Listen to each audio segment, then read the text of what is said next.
Changamoto kubwa ambazo tulikuwa tunapata hapa kwenye kijiji chetu cha Kideleko, kwanza kabisa maji tulikuwa tunatoa kilomita karibu 10 kufikisha hapa Kideleko, kwa sababu ndio makazi yetu ya nyumbani. Lakini sasa hivi tunashukuru uongozi wa sasa hivi, tuna bwawa, kuna tenki, alafu tumesogezwa bomba kwenye nyumba kabisa. Changamoto ambazo tulizokuwa tunapitia hapo mwanzo, pasipokuwa na mradi wa maji, tulikuwa tunaenda umbali wa kilomita 10 kutafuta maji. Kwa hiyo tunashukuru kupitia Rais Samia Suluhu Hassan kutuletea mradi na ni WaterAid, OKF, wote tunawashukuru kwa sababu kwa sasa tunafaidika na maji. Na tunajivunia kufikia zaidi ya Watanzania milioni 8 hadi sasa kwa kushirikiana na wadau wetu mbalimbali pamoja na serikali ya Jamhuri ya Muungano wa Tanzania. Maono ya WaterAid ni kuwa na dunia ambayo kila mtu popote alipo ana upatikanaji wa maji safi, vyoo salama na mazingira bora ya usafi kwa njia endelevu. Kuzingatia ombi la jamii hii, mradi huu unalenga kuongeza upatikanaji wa maji kuwafikia watu 6,037.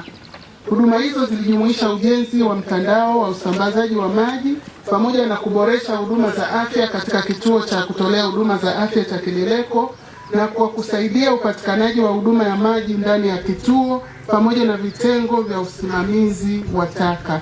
Jamii ya Kideleko ya watu 6,000 imefikiwa na mradi huu wa maji safi na salama wenye chujio la teknolojia rahisi ya mchanga, slow sand filter.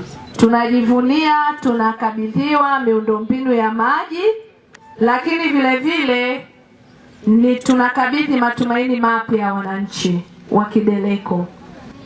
Mradi huu umeboresha upatikanaji wa huduma za maji na usafi wa mazingira. Pia tumeimarisha usafi binafsi na hivyo kuchangia kuboresha afya na ustawi wa wananchi wa kata ya Kideleko, hususan maeneo ya Kampene na Kwamaizi.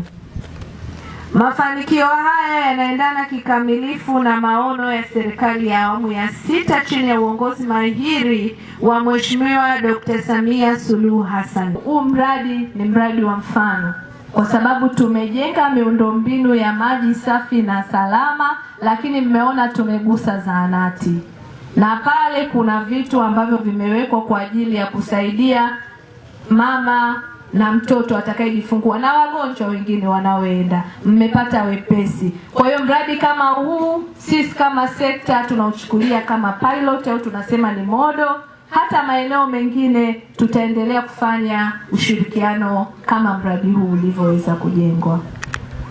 Sasa mimi niseme kwa mamlaka niliyopewa ya kuwa mgeni rasmi, sasa natangaza rasmi mradi wa maji wa usafi wa mazingira na usafi binafsi WASH wilayani Handeni uliotekelezwa na WaterAid Tanzania kwa ufadhili wa OKF umekabidhiwa rasmi kwa serikali na wananchi wa wilaya ya Handeni kwa ajili ya matumizi, uendeshaji na usimamizi endelevu.